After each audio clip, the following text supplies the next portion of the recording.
कृष्ण वंदे जगद्गुरुम्। 16वां अध्याय का पहला श्लोक। श्री भगवान उवाच अभय सत्त्वसंशुद्ध्यः ज्ञानयोग व्यवस्थितिः दान दमश्च यज्ञश्च स्वाध्यायस्तप आर्जवम्। 16.1 ऊपर कहे गए श्लोकों का अर्थ है। श्री भगवान बोले, भय का सर्वथा अभाव, अंतःकरण की शुद्धि, ज्ञान के लिए योग में दृढ़ स्थिति, सात्विक दान, इंद्रियों का दमन, यज्ञ, स्वाध्याय, कर्तव्य पालन के लिए कष्ट सहना, शरीर मन वाणी की सरलता। 15वें अध्याय के 19वें श्लोक में भगवान ने कहा कि जो मुझे पुरुषोत्तम जान लेता है वह सब प्रकार से मेरा ही भजन करता है, अर्थात वह मेरा अनन्य भक्त हो जाता है। इस प्रकार एकमात्र भगवान का उद्देश्य होने पर साधक में दैवी संपत्ति स्वतः प्रकट होने लग जाती है। अतः भगवान पहले 3 श्लोकों में क्रमशः भाव, आचरण और प्रभाव को लेकर दैवी संपत्ति का वर्णन करते हैं। अभयम का अर्थ है अनिष्ट की आशंका से मनुष्य के भीतर जो घबराहट होती है उसका नाम भय है, और उस भय के सर्वथा अभाव का नाम अभय है। भय 2 रीति से होता है, 1 बाहर से और 2 भीतर से। 1 बाहर से आने वाला भय का चोर, डाकू, व्याघ्र, सर्प आदि प्राणियों से जो भय होता है वह बाहर का भय है। यह भय शरीर नाश की आशंका से ही होता है, परंतु जब यह अनुभव हो जाता है कि यह शरीर नाशवान है और जाने वाला ही है तो फिर भय नहीं रहता। बीड़ी, सिगरेट, अफीम, भांग, शराब आदि के व्यसनों को छोड़ने का एवं व्यसनी मित्रों से अपनी मित्रता टूटने का जो भय होता है वह मनुष्य की अपनी कायरता से ही होता है। कायरता छोड़ने से यह भाव नहीं रहता।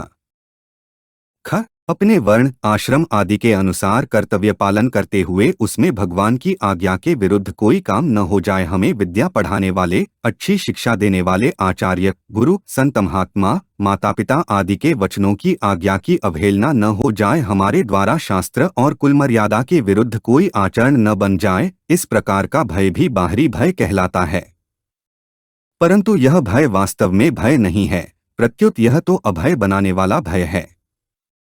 ऐसा भय तो साधक के जीवन में होना ही चाहिए। ऐसा भय होने से ही वह अपने मार्ग पर ठीक तरह से चल सकता है। 2 भीतर से पैदा होने वाला भय का मनुष्य जब पाप, अन्याय, अत्याचार आदि निषिद्ध आचरण करना चाहता है तब उनको करने की भावना मन में आते ही भीतर से भय पैदा होता है। मनुष्य निषिद्ध आचरण तभी तक करता है जब तक उसके मन में मेरा शरीर बना रहे, मेरा मान सम्मान होता रहे, मेरे को सांसारिक भोग पदार्थ मिलते रहें। इस प्रकार सांसारिक जड़ वस्तुओं की प्राप्ति का और उनकी रक्षा का उद्देश्य रहता है। परंतु जब मनुष्य का एकमात्र उद्देश्य चिन्मय तत्व को प्राप्त करने का हो जाता है तब उसके द्वारा अन्याय, दुराचार छूट जाते हैं और वह सर्वथा अभय हो जाता है, कारण कि उसके लक्ष्य परमात्म तत्व में कभी कमी नहीं आती और वह कभी नष्ट नहीं होता। ख जब मनुष्य के आचरण ठीक नहीं होते और वह अन्याय, अत्याचार आदि में लगा रहता है तब उसको भय लगता है। जैसे रावण से मनुष्य, देवता, यक्ष, राक्षस आदि सभी डरते थे, पर वही रावण जब सीता का हरण करने के लिए जाता है तब वह डरता है। ऐसे ही कौरवों की 18 अक्षौहिणी सेना के बाजे बजे तो उसका पांडव सेना पर कुछ भी असर नहीं हुआ, पर जब पांडवों की 7 अक्षौहिणी सेना के बाजे बजे तब कौरव सेना के हृदय विदीर्ण हो गए। तात्पर्य यह है कि अन्याय, अत्याचार करने वालों के हृदय कमजोर हो जाते हैं, इसलिए वे भयभीत होते हैं। जब मनुष्य अन्याय आदि को छोड़कर अपने आचरणों एवं भावों को शुद्ध बनाता है तब उसका भय मिट जाता है। मनुष्य शरीर प्राप्त करके यह जीव जब तक करने योग्य को नहीं करता, जानने योग्य को नहीं जानता और पाने योग्य को नहीं पाता, तब तक वह सर्वथा अभय नहीं हो सकता। उसके जीवन में भय रहता ही है। भगवान की तरफ चलने वाला साधक भगवान पर जितना जितना अधिक विश्वास करता है और उनके आश्रित होता है उतना ही उतना वह अभय होता चला जाता है। उसमें स्वतः यह विचार आता है कि मैं तो परमात्मा का अंश हूँ, अतः कभी नष्ट होने वाला नहीं हूँ, तो फिर भय किस बात का। और संसार के अंश शरीर आदि सब पदार्थ प्रतिक्षण नष्ट हो रहे हैं, तो फिर भय किस बात का। ऐसा विवेक स्पष्ट रूप से प्रकट होने पर भय स्वतः नष्ट हो जाता है और साधक सर्वथा अभय हो जाता है। भगवान के साथ संबंध जोड़ने पर, भगवान को ही अपना मानने पर शरीर कुटुंब आदि में ममता नहीं रहती। ममता न रहने से मरने का भय नहीं रहता और साधक अभय हो जाता है। सत्व संशुद्धि का अर्थ है अंतःकरण की सम्यक शुद्धि को सत्व संशुद्धि कहते हैं। सम्यक शुद्धि क्या है? संसार से रागरहित होकर भगवान में अनुराग हो जाना ही अंतःकरण की सम्यक शुद्धि है। जब अपना विचार, भाव, उद्देश्य, लक्ष्य केवल एक परमात्मा की प्राप्ति का हो जाता है, तब अंतःकरण शुद्ध हो जाता है। कारण की नाशवान वस्तुओं की प्राप्ति का उद्देश्य होने से ही अंतःकरण में मल, विक्षेप और आवरण, ये 3 तरह के दोष आते हैं। शास्त्रों में मल दोष को दूर करने के लिए निष्काम भाव से कर्म यानी कि सेवा, विक्षेप दोष को दूर करने के लिए उपासना और आवरण दोष को दूर करने के लिए ज्ञान बताया है। यह होने पर भी अंतःकरण की शुद्धि के लिए सबसे बढ़िया उपाय है अंतःकरण को अपना न मानना। साधक को पुराने पाप को दूर करने के लिए या किसी परिस्थिति के वशीभूत होकर किए गए नए पाप को दूर करने के लिए अन्य प्रायश्चित करने की उतनी आवश्यकता नहीं है। उसको तो चाहिए कि वह जो साधन कर रहा है उसी में उत्साह और तत्परतापूर्वक लगा रहे। फिर उसके ज्ञात अज्ञात सब पाप दूर हो जाएंगे और अंतःकरण स्वतः शुद्ध हो जाएगा। साधक में ऐसी एक भावना बन जाती है कि साधन भजन करना अलग काम है और व्यापार धंधा आदि करना अलग काम है, अर्थात ये दोनों अलग अलग विभाग हैं। इसलिए व्यापार आदि व्यवहार में झूठकपट आदि तो करने ही पड़ते हैं। ऐसी जो छूट ली जाती है उससे अंतःकरण बहुत ही अशुद्ध होता है। साधन के साथ साथ जो असाधन होता रहता है उससे साधन में जल्दी उन्नति नहीं होती। इसलिए साधक को सदा सावधान रहना चाहिए, अर्थात नए पाप कभी न बने, ऐसी सावधानी सदा सर्वदा बनी रहनी चाहिए। साधक भूल से किए हुए दुष्कर्मों के अनुसार अपने को दोषी मान लेता है और अपना बुरा करने वाले व्यक्ति को भी दोषी मान लेता है, जिससे उसका अंतःकरण अशुद्ध हो जाता है। उस अशुद्धि को मिटाने के लिए साधक को चाहिए कि वह भूल से किए हुए दुष्कर्म को पुनः कभी न करने का दृढ़ व्रत ले ले तथा अपना बुरा करने वाले व्यक्ति के अपराध को क्षमा मांगे बिना ही क्षमा कर दे और भगवान से प्रार्थना करे कि हे नाथ, मेरा जो कुछ बुरा हुआ है वह तो मेरे दुष्कर्मों का ही फल है। वह बेचारा तो मुफ्त में ही ऐसा कर बैठा है, उसका इसमें कोई दोष नहीं है, आप उसे क्षमा कर दें। ऐसा करने से अंतःकरण शुद्ध हो जाता है।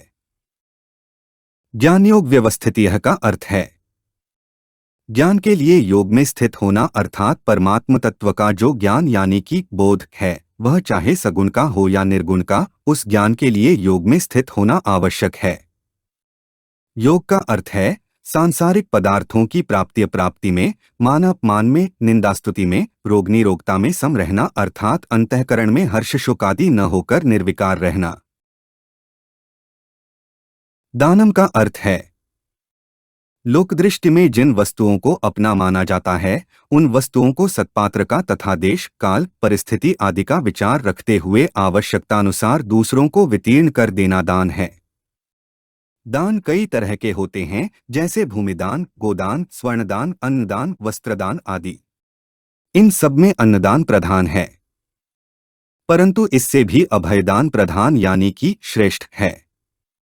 उस अभयदान के 2 भेद होते हैं। एक, संसार की आफत से, विघ्नों से, परिस्थितियों से भयभीत हुए को अपनी शक्ति सामर्थ्य के अनुसार भयरहित करना, उसे आश्वासन देना, उसकी सहायता करना। यह अभयदान उसके शरीरादि सांसारिक पदार्थों को लेकर होता है।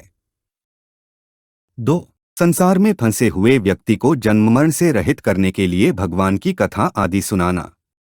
गीता, रामायण, भागवत आदि ग्रंथों को एवं उनके भावों को सरल भाषा में छपवाकर सस्ते दामों में लोगों को देना, अथवा कोई समझना चाहे तो उसको समझाना, जिससे उसका कल्याण हो जाए। ऐसे दान से भगवान बहुत राजी होते हैं, क्योंकि भगवान ही सब में परिपूर्ण हैं। अतः जितने अधिक जीवों का कल्याण होता है, उतने ही अधिक भगवान प्रसन्न होते हैं। यह सर्वश्रेष्ठ अभयदान है। इसमें भी भगवत संबंधी बातें दूसरों को सुनाते समय साधक वक्ता को यह सावधानी रखनी चाहिए कि वह दूसरों की अपेक्षा अपने में विशेषता न माने, प्रत्युत इसमें भगवान की कृपा माने कि भगवान ही श्रोताओं के रूप में आकर मेरा समय सार्थक कर रहे हैं। ऊपर जितने दान बताए हैं, उनके साथ अपना संबंध न जोड़कर साधक ऐसा माने कि अपने पास वस्तु, सामर्थ्य, योग्यता आदि जो कुछ भी है, वह सब भगवान ने दूसरों के सेवा करने के लिए मुझे निमित्त बनाकर दी है। अतः भगवत प्रीत्यर्थ आवश्यकता अनुसार जिस किसी को जो कुछ दिया जाए, वह सब उसी का समझकर उसे देना दान है। दमः का अर्थ है इंद्रियों को पूरी तरह वश में करने का नाम दम है। तात्पर्य यह है कि इंद्रिय, अंतःकरण और शरीर से कोई भी प्रवृत्ति शास्त्र निषिद्ध नहीं होनी चाहिए। शास्त्र विहित प्रवृत्ति भी अपने स्वार्थ और अभिमान का त्याग करके केवल दूसरों के हित के लिए ही होनी चाहिए। इस प्रकार की प्रवृत्ति से इंद्रियलोलुपता, आसक्ति और पराधीनता नहीं रहती एवं शरीर और इंद्रियों के बर्ताव शुद्ध, निर्मल होते हैं। साधक का उद्देश्य इंद्रियों के दमन का होने से अकर्तव्य में तो उसकी प्रवृत्ति होती ही नहीं, और कर्तव्य में स्वाभाविक प्रवृत्ति होती है तो उसमें स्वार्थ, अभिमान, आसक्ति, कामना आदि दोष नहीं रहते। यदि कभी किसी कार्य में स्वार्थ भाव आ भी जाता है तो वह उसका दमन करता चला जाता है, जिससे अशुद्धि मिटती जाती है और शुद्धि होती चली जाती है, और आगे चलकर उसका दम अर्थात इंद्रिय संयम सिद्ध हो जाता है। यज्ञ का अर्थ है, यज्ञ शब्द का अर्थ आहुति देना होता है। अतः अपने वर्णाश्रम के अनुसार होम, बलि, वैश्वदेव आदि करना यज्ञ है। इसके सिवाय गीता की दृष्टि से अपने वर्ण, आश्रम, परिस्थिति आदि के अनुसार जिस किसी समय जो कर्तव्य प्राप्त हो जाए, उसको स्वार्थ और अभिमान का त्याग करके दूसरों के हित की भावना से या भगवत प्रीत्यर्थ करना यज्ञ है। इसके अतिरिक्त जीविका संबंधी व्यापार, खेती आदि तथा शरीर निर्वाह संबंधी खाना पीना, चलना फिरना, सोना जागना, देना लेना आदि सभी क्रियाएं भगवत प्रीत्यर्थ करना यज्ञ है।